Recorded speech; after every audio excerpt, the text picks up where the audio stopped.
गुस्सैल बहू। शारदा जी बहुत ही इज्जतदार और सरल स्वभाव की औरत थी। गांव में अपने मकान में वह अकेले ही रहती थीं। उनके बेटे बहू शहर में जाकर बस चुके थे, लेकिन उनका उस गांव को छोड़ने का मन नहीं होता था, इसीलिए वह वहां अकेली रहती थीं।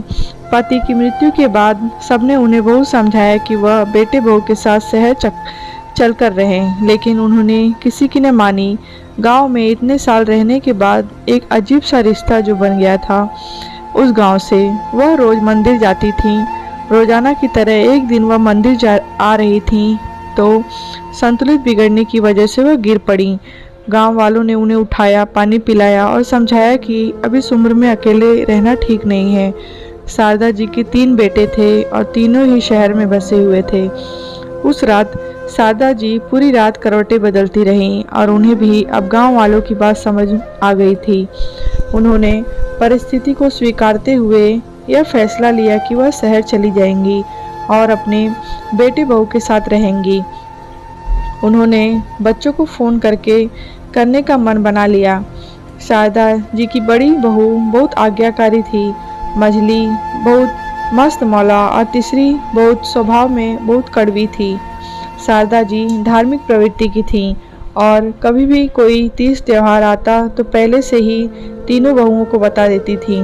बड़ी बहू और मझली बहू तो बहुत खुशी खुशी व्रत करती थीं, लेकिन छोटी बहू कभी भी उनकी बात नहीं मानती थी और कहती कि आप मुझे फोर्स करके व्रत रखवाकर सारे त्योहार का मज़ा किरकिरा कर देती हो। शारदा जी को वह एक आँख नहीं भाती थी और वह उसे हमेशा व्रत जप करने के लिए कहती रहती थी कि शायद इसके कुछ पाप धुल जाएं।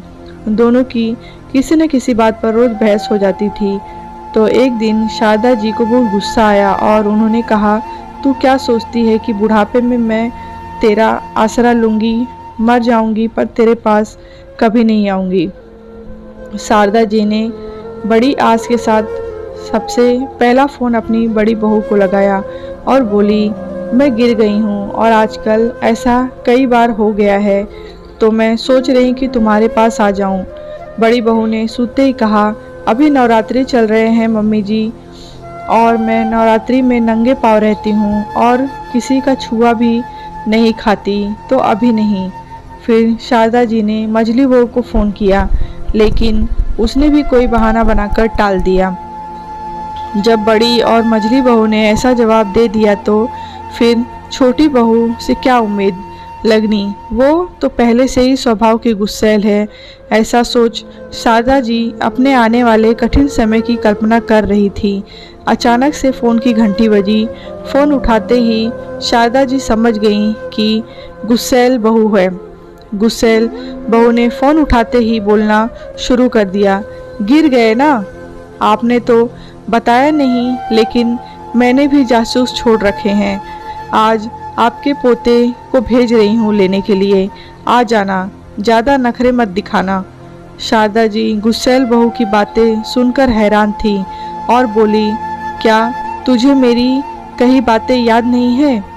तू भूल गई कि मैंने तुझे कहा था कि मैं मर जाऊंगी पर तेरे पास नहीं आऊंगी? हाँ हाँ, सब याद है, भूलूंगी नहीं कभी आपके कहे हुए शब्द को, लेकिन आप मुझे नहीं जानते। मैंने तभी यह व्रत लिया था कि इस बुढ़िया को मरने नहीं देना, और आज से मेरा व्रत शुरू हो गया। यह कहानी आपको कैसी लगी है कमेंट बॉक्स में बताएं, लाइक करें, शेयर करें।